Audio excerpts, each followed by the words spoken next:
السلام علیکم فرینڈز آج کی اس ویڈیو میں ہم آپ کے ساتھ امریکہ کی ہسٹری شیئر کرنے والے ہیں۔ امریکہ آج سے 600 سال پہلے دنیا کے نقشے پر بھی موجود نہیں تھا، لیکن آج وہ دنیا کا سپر پاور ہے۔ تو امریکہ کو کس نے دریافت کیا اور یہ کیسے دنیا کا سپر پاور بن گیا، یہ سب کچھ ہم اس ویڈیو میں ڈسکس کرنے والے ہیں۔ تو یہ ویڈیو آپ نے بنا سکپ کیے آخر تک دیکھنی ہے۔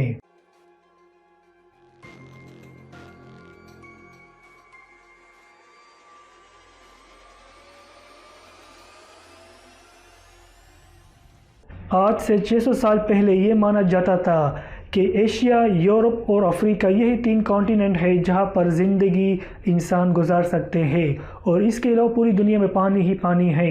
اور American continent, Australian continent, Antarctica کے بارے میں کسی کو علم نہیں تھا۔ لیکن جب یورپین کنٹریز نئے راستے کو تلاش کرنے کے لیے اپنے ملک سے گئے تو انہیں امریکہ ملا۔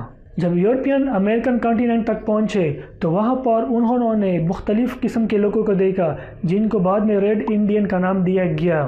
یہ ریڈ انڈین کون تھے اور یہ یہاں پر کیسے پہنچے، اس کے بارے میں ہسٹورین لکھتے ہیں کہ آج سے 10 سے 12 ہزار سال پہلے یہ پورے کانٹیننٹ آپس میں ایک دوسرے کے ساتھ کنیکٹڈ تھے، یعنی ان کے درمیان کوئی سمندری ہلا نہیں تھا۔ تو اس وقت کچھ نومیڈز یہاں سے انہوں نے ہجرت کی اور وہ خوراک کی تلاش میں ایشیا سے امریکن کانٹیننٹ تک پہنچ گئے۔ کچھ سالوں بعد جس راستے کے تھرو وہ وہاں گئے تھے وہ پانی کے زد میں آ گیا اور اس علاقے کو پانی نے اپنی لپیٹ میں لے لیا، جس کے بعد یہ واپس نہیں آ سکے۔ تو ہسٹورین کا ماننا ہے کہ یہ 10 سے 12 ہزار سال پہلے سے یہ لوگ وہاں پر گئے تھے اور وہاں پر جا کر ان کی آبادی میں اضافہ ہوا۔ ہسٹورین کا یہ ماننا ہے کہ امریکن کانٹیننٹ میں رہنے والے لوگ نہ تو وہ ایشیا، افریقہ اور یورپ میں رہنے والے لوگوں کے بارے میں کچھ جانتے تھے، اور نہ ایشیا، یورپ اور افریقہ میں رہنے والے لوگ ان امریکن کانٹیننٹ میں رہنے والے لوگوں کے بارے میں کچھ جانتے تھے، کیونکہ اس ٹائم کوئی ہوائی جہاز تو تھا نہیں جس کی وجہ سے وہ ٹریول کر سکے، اور اتنے ایڈوانس لیول کے بحری جہاز بھی ان کے پاس نہیں تھے کہ وہ ایک جگہ سے دوسری جگہ جا سکے۔ تو دونوں سائٹس پر رہنے والے لوگ ایک دوسرے سے لا علم تھے۔ امریکن کانٹیننٹ میں 3 سویلائزیشن یعنی 3 امپائر جو بہت زیادہ فیمس ہوئے، ان میں مایا امپائر، ایزٹیک امپائر اور انکا امپائر کے نام شامل ہے۔ مایا امپائر آج سینٹرل امریکن کنٹریز جیسے کہ گوائٹمالا، ہنڈورس اور سولویڈر کے ملکوں کے نام شامل ہے۔ یہاں پر یہ مایا سویلائزیشن آباد تھی۔ یہ لوگ اسٹرونومی، آرکیٹیکچر، ایرتھمیٹکس، ووڈ کٹنگ اور رائٹنگ سکلز جانتے تھے۔ ان لوگوں کے اپنے بادشاہ ہوا کرتے تھے جس کے حکم کے تھرو وہ زندگی گزارتے تھے۔ یہاں پر کوئی ریلیجن نہیں تھا۔ یہ لوگ ایگریکلچر کے شعبے سے وابستہ تھے اور وہ گولڈ کو بہت زیادہ استعمال کرتے تھے۔ ان کا اپنا ڈیفینس سسٹم تھا، پولیٹیکل سسٹم تھا، ریلیجس سسٹم تھا اور ان کا اپنا سوشل سٹرکچر سسٹم تھا۔ یہ امپائر اپنے سے کمزور امپائر پر حملہ کرتے اور وہ ان سے خوراک اور سونا چھین لیتے۔ مایا امپائر کا رائز 300 BC میں شروع ہوا اور وہ 300 AD میں اپنی پیک پر تھے، اور 900 AD میں یہ امپائر ٹوٹ گیا۔ مایا امپائر کے ٹوٹنے کے بارے میں مختلف ہسٹورین مختلف باتیں کرتے ہیں۔ کچھ کا ماننا ہے کہ ایک بیماری آئے جس کی وجہ سے یہ پورا امپائر تباہ ہو گیا۔ کچھ ہسٹورین کا ماننا ہے کہ چونکہ یہ ویک امپائر پر حملہ کرتے تھے تو ایک دن یہ سارے ویک امپائر آپس میں متحد ہو گئے اور انہوں نے مایا امپائر پر حملہ کر کے ان کو تباہ کر دیا۔ اور کچھ ہسٹورین کا ماننا ہے کہ ان کا بادشاہ جب مر گیا تو اس کی پوزیشن کے لیے مختلف ٹرائبز میں جنگ ہوئے جس کی وجہ سے پورا امپائر تباہ ہو گیا۔ مایا امپائر کے بالکل اوپر یعنی آج جو میکسیکو ملک واقع ہے وہاں پر ایک اور سویلائزیشن تھی، ایک اور امپائر تھا جس کا نام ایزٹیک امپائر تھا۔ جب مایا سویلائزیشن ختم ہونے لگی تو اس ٹائم ایک اور امپائر ایزٹیک امپائر کا رائز شروع ہوا۔ ایزٹیک امپائر کا پیک 1300 AD میں شروع ہوا۔ ان کا اپنا اسٹرانگ ڈیفینس سسٹم تھا، پولیٹیکل سسٹم تھا، ان کا اپنا خود بادشاہ ہوتا تھا، اور یہ رائٹنگ سکل بھی جانتے تھے اور یہ پہاڑوں کے اوپر رائٹنگ کرتے تھے۔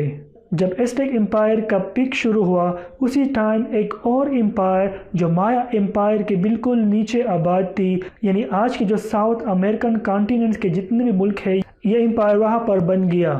ان کا امپائر کا بھی اپنا سوشل سسٹم تھا، پولیٹیکل سسٹم تھا، ڈیفینس سسٹم تھا، اور یہ آج کے ساؤتھ امریکن کانٹیننٹ کے ملک جیسے کہ ایکویڈور، بولیویا، پیرو، ارجنٹینا کے کچھ علاقے اور چلی جیسے علاقوں میں آباد تھے۔ ان کا امپائر والے سورج، چاند، زمین کی پوجا کرتے تھے اور انہی کو اپنا دیوتا مانتے تھے۔ مایا امپائر اور ایسٹیک امپائر رائٹنگ سکل جانتے تھے، لیکن ان کا امپائر کوئی رائٹنگ سکل نہیں جانتے تھے۔ ان کا امپائر کا رائز یعنی ابتدا 1300 ڈی سی کو ہوا اور 1500 ڈی سی کو ان کا پیک یعنی یہ اپنے عروج پر تھے۔ جب ان کا امپائر کا پیک شروع ہوا اس ٹائم یورپ میں رینیسانس موومنٹ سٹارٹ ہوا۔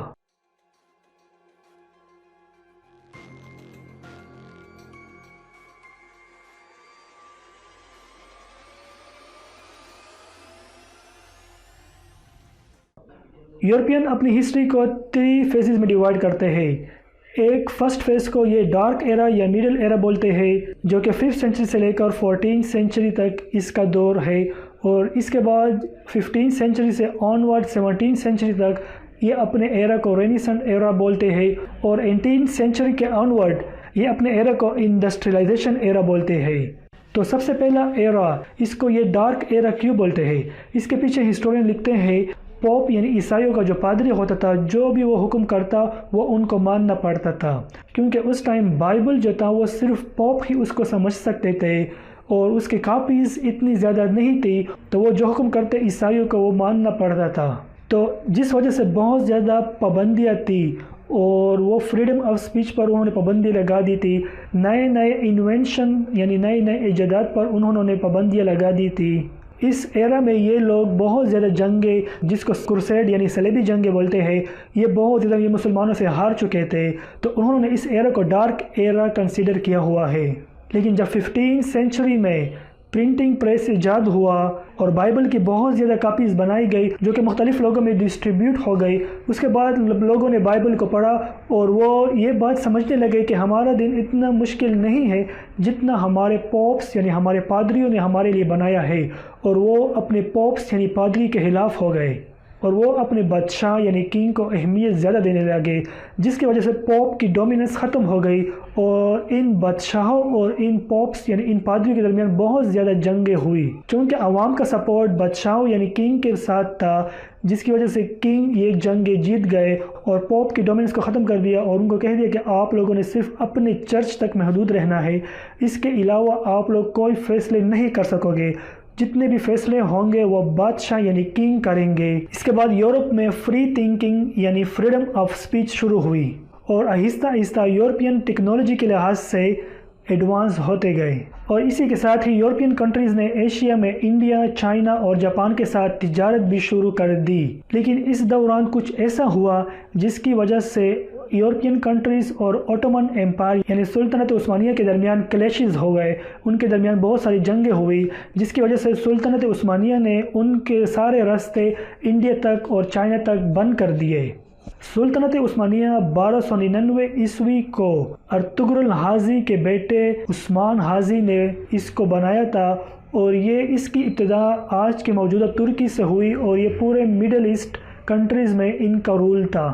یورپین کنٹریز کا ماننا تھا کہ چونکہ ہم نے ماضی میں بہت زیادہ صلیبی جنگیں ان سلطنت عثمانیہ کے ساتھ لڑی ہے اور وہ سارے کے سارے ہم ہار چکے ہیں، اس وجہ سے اب چونکہ اوٹومن امپائر نے ہمارے سارے راستے بند کر دیے ہیں اور ہم اس پوزیشن میں نہیں ہیں کہ ان اوٹومن امپائر کا مقابلہ کرے، لیکن ان کو ایشیا کے پروڈکٹس کی ضرورت بھی تھی، تو وہاں پر رہنے والے لوگوں نے دماغ لڑایا کہ ہم وہاں تک کیسے پہنچ سکتے ہیں۔ تو یورپین کنٹریز ایشیا کنٹریز تک پہنچنے کے لیے متبادل راستے تلاش کرنا شروع کر دیے۔ اس ٹائم ہوائی جہاز تو نہیں ہوا کرتے، لیکن بڑے بڑے بحری جہاز ہوتے تھے جو کہ ایک جگہ سے دوسری جگہ پر سمندروں میں جاتے تھے۔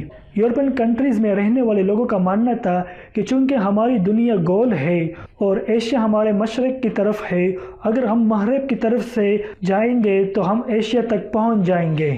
تو یہ وہاں پر رہنے والے لوگوں کا یقین تھا کہ اگر ہم مغرب یعنی ویسٹ سائڈ پر جائیں گے تو ہم ایشیا تک پہنچ جائیں گے۔ اس ٹائم جو دنیا کا نقشہ بنایا گیا تھا اس میں صرف 3 کانٹیننٹ ہے، ایشیا، یورپ اور افریقہ۔ چونکہ یہ تینوں کانٹیننٹ آپس میں زمینی راستے کے تھرو کنیکٹڈ ہے تو یہاں پر رہنے والے لوگوں کا یہی ماننا تھا کہ ان 3 براعظموں کے علاوہ کوئی اور براعظم اس دنیا میں موجود نہیں ہے، اور وہ امریکن کانٹیننٹ سے بالکل بے خبر تھے۔ اس ٹائم کرسٹوفر کولمبس اٹلی کا ایک باشندہ تھا، وہ ایک پلان لے کر آیا۔ اس نے کہا کہ چونکہ ہماری دنیا گول ہے، اگر ہم ویسٹ سائڈ پر جائیں گے تو ہم نئے نئے راستے دریافت کر سکتے ہیں ایشیا تک پہنچنے کے لیے۔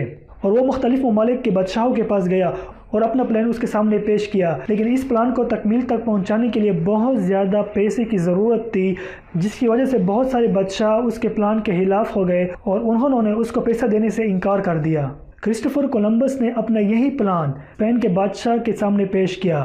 شروع میں تو وہ نہ مانا، لیکن بعد میں وہ مان گیا۔ اسپین کے بادشاہ کی مدد سے اس نے اپنا سفر 3 اگست 1492 عیسوی کو شروع کیا۔ اس کے پاس 3 بحری جہاز اور 120 اور آدمی تھے۔ تقریباً 2 مہینوں کے سفر کے بعد 12 اکتوبر 1492 عیسوی کو وہ کیریبین جزیروں تک پہنچا۔ کرسٹوفر کولمبس جب ان علاقوں میں پہنچا تو وہ سمجھا کہ جیسے وہ ایشیا پہنچ چکا ہو، لیکن اس کو کیا پتا تھا کہ اس نے ایک نئی دنیا دریافت کر لی تھی۔ اس کے بعد وہ ہیٹی اور کیوبا کے جزیرے میں گیا۔ اس کا مین مقصد یہ تھا کہ وہ سونا تلاش کرے۔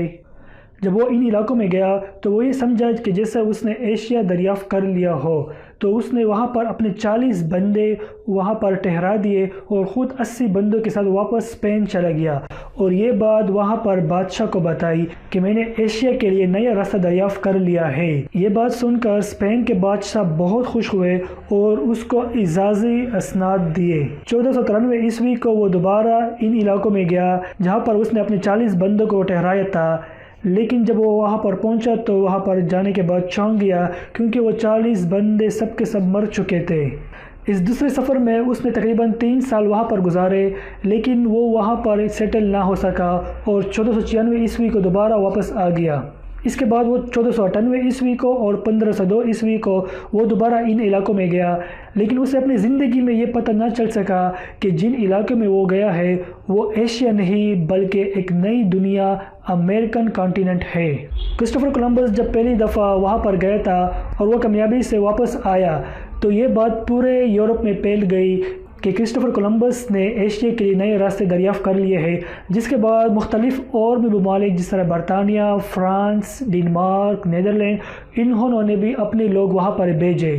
ان میں سے ایک شخص امریگو بھی تھا۔ جب وہ وہاں پر پہنچا اور اس نے وہاں پر ریسرچ کیا تو اسے پتہ چلا کہ یہ ایشیا نہیں بلکہ ایک نئی دنیا ہے، چونکہ ہماری دنیا اولڈ ورلڈ یعنی پرانی دنیا ہے اور یہ ایک نئی دنیا ہے۔ اور اس نے لیٹرز لکھے اور جب یہ لیٹر یورپ پہنچے تو پورے یورپ میں ایک ہلچل سی مچ گئی کہ ہم نے ایک نئی دنیا دریافت کر لی ہے۔ اس پورے کانٹیننٹ کا نام امریکہ اسی وجہ سے پڑا کیونکہ اس پر ریسرچ جس بندے نے کیا تھا اس کا نام امریگو تھا، اور اسی نام کے مطابق اس پورے کانٹیننٹ یعنی نارتھ امریکن کانٹیننٹ اور ساؤتھ امریکن کانٹیننٹ کا نام اس امریگو کے نام پر رکھ دیا گیا۔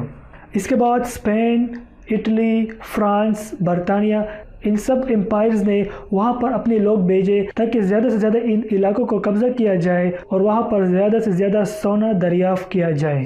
ساؤتھ کانٹیننٹ میں جتنے بھی آپ کو ممالک نظر آتے ہیں وہاں پر میکسیمم اسپین کے لوگ رہتے ہیں، اور آج جس امریکہ کے بارے میں ہم جانتے ہیں اس کو برطانیہ نے آباد کیا اور وہاں پر اپنے لوگ بھیجے اور وہاں پر اپنی 13 کالونیز وہاں پر انہوں نے بنائی۔